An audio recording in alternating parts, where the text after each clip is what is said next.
গল্পের শুরুতেই আমরা একটি মেয়েকে দেখতে পাই যার নাম হলো লি। আর লি হলো আমাদের আজকের গল্পের হিরোইন। আর লি মনে মনে বলতে থাকে, আজ থেকে ৮ বছর আগে 10 গ্রুপের জন্যে আমার বাবা মারা গিয়েছেন। আর এবার আমি ওদের কাছ থেকে আমার বাবার মৃত্যুর প্রতিশোধ নেব। এরপর আমরা একটি ছেলেকে দেখতে পাই যার নাম হলো জিয়ান, যে কিনা আমাদের আজকের গল্পের হিরো।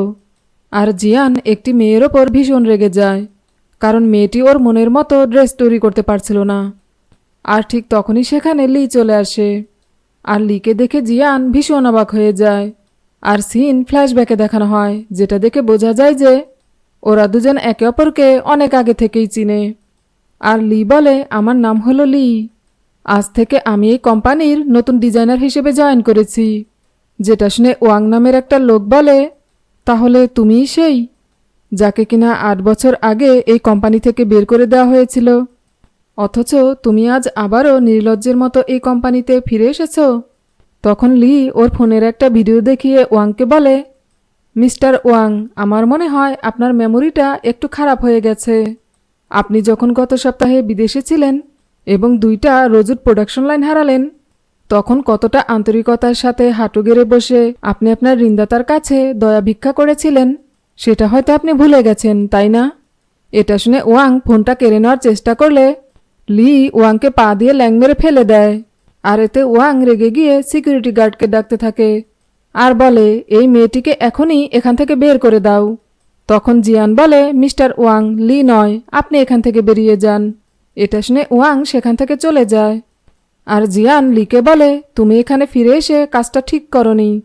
তখন লি বলে, এবার আমি এখানে কতগুলো জিনিস নিতে ফিরে এসেছি। আর সেগুলো কি জানো? এই বলে ওর কাছে গিয়ে বলে, তোমার পাওয়ার, তোমার লাইফ, এমনকি তোমার রাতের ঘুম। এরপর কোম্পানির একটা মিটিং ডাকা হয়। আর সেখানে জিয়ান লিকে বলে, মিস লি, আপনার কি মনে হয় আপনি যা করেছেন তারপরও আপনি এত সহজে 10 গ্রুপে ঢুকতে পারবেন? তখন লি সবাইকে একটা ভিডিও দেখায়, যেখানে দেখা যায় 10 গ্রুপের চেয়ারম্যান মারা যাওয়ার আগে লিকে এই কোম্পানির নতুন ডিজাইনার হিসেবে নিয়োগ দিয়ে গেছেন। যেটা দেখে সবাই ভীষণ শকড হয়ে যায়। আর লি সবাইকে বলে, আজ থেকে ডিজাইনের ব্যাপারে সবাইকে আমার রুলস ফলো করতে হবে। এরপর রাতের বেলা জিয়ান লির সাথে দেখা করতে ওর বাড়িতে যায়। আর সেখানে গিয়ে লিকে কিছু কাগজ পুরাতে দেখে বলে, তুমি তো দেখছি এই ৮ বছরে বেশ ভালোই কাগজ পুরাতে শিখে গেছো।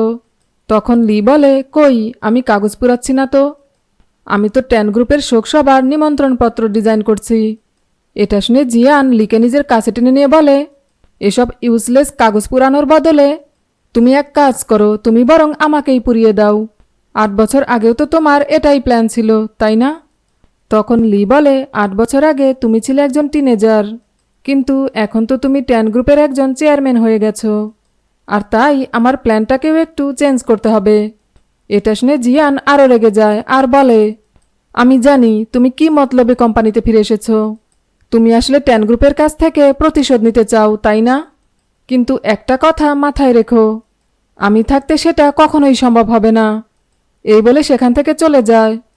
এরপর পরের দিন জিয়ান অফিসে গিয়ে লিকে বলে, মিস লি, 10 গ্রুপ কিন্তু কোনো প্রতিশোধ নেওয়ার জায়গা নয়। আমি চাইলে কিন্তু অনেক কিছুই করতে পারি। এতে লি বলে, 10 গ্রুপের চেয়ারম্যান মিস্টার জিয়ান, তুমি কি আমাকে ভয় পাচ্ছ? আমি যদি তোমার চেয়ারটা দখল করে নিই সেজন্য? তবে তুমি ভয় পেও না, আমি এখানে এসেছি শুধুমাত্র তোমার কোম্পানিকে সাহায্য করতে। তখন জিয়ান রেগে গিয়ে বলে, ৮ বছর ধরে তুমি আমাকে অনেক কষ্ট দিচ্ছ, কিন্তু তারপরও আমি বিশ্বাস করি তোমার মনে এখনও আমার জন্য জায়গা রয়েছে। আর ঠিক তখনই সেখানে জিয়ানের ভাই ঝাও জিয়ান চলে আসে। আর লি ঝাও জিয়ানকে দেখেই ওর কাছে গিয়ে ওর হাত ধরে আর বলে, আমি আসলে 10 গ্রুপের চেয়ারম্যানকে বিজনেসের ব্যাপারে কিছু অ্যাডভাইস দিচ্ছিলাম। তখন ঝাও জিয়ান বলে, জিয়ান, তোমার সাথে লি এর পরিচয় করিয়ে দিচ্ছি। লি হলো এই কোম্পানির নতুন ফ্যাশন ডিজাইনার, সেই সাথে আমার ফিয়ন্সি। যেটা শুনে জিয়ান ভীষণ শকড হয়ে যায়। এরপর লি যখন ছাদে গিয়ে একা দাঁড়িয়েছিল, তখনই সেখানে জিয়ান গিয়ে ওর গায়ে কোট পরিয়ে দিয়ে বলে, তুমি আমার ভাইকে ফাঁসালে কিভাবে বলো তো? এতে লি বলে, তোমার কোথাও একটা ভুল হচ্ছে, তোমার ভাইকে আমি ফাঁসাইনি, তার সাথে আমার একটা পার্টিতে আলাপ হয়েছিল। আর তারপর থেকে তোমার ভাই আমাকে পছন্দ করে, এই বলে সেখান থেকে চলে যায়। অপরদিকে ওয়াং যখন অফিসের একটি মেয়ের সাথে খারাপ কিছু করার চেষ্টা করতে থাকে, তখনই সেখানে লি এসে লোকটির গলায় ছুরি ধরে আর মেয়েটিকে সেখান থেকে চলে যেতে বলে।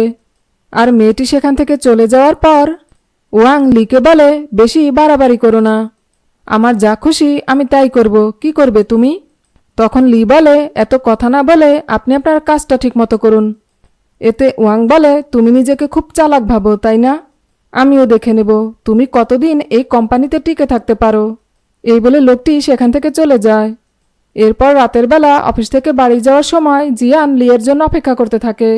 আর তখনই সেখানে লি চলে আসলে জিয়ান বলে, আমার ভাইয়ের প্রশংসা না করে পারছি না, তোমার প্রতি তার এত বিশ্বাস যে রাতের বেলা তোমাকে সাথে না নিয়ে একাই বাড়ি চলে গেছে।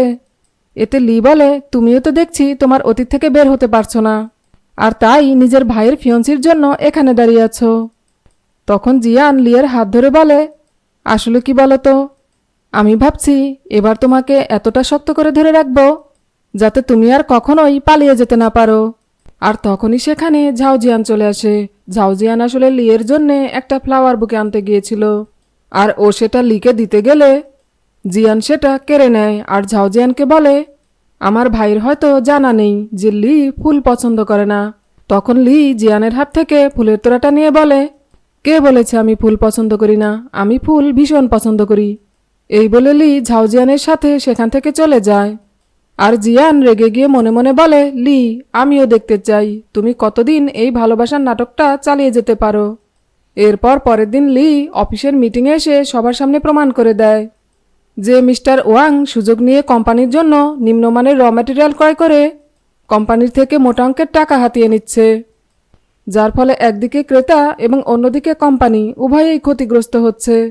এটা শুনে ওয়াং জিয়ানকে বলে, আমাকে ফাঁসানো হচ্ছে, আমি এত বছর ধরে বিশ্বস্ততার সাথে এই কোম্পানিতে কাজ করছি, কাজেই আমি এ ধরনের জঘন্য কাজ কি করে করতে পারি বলুন?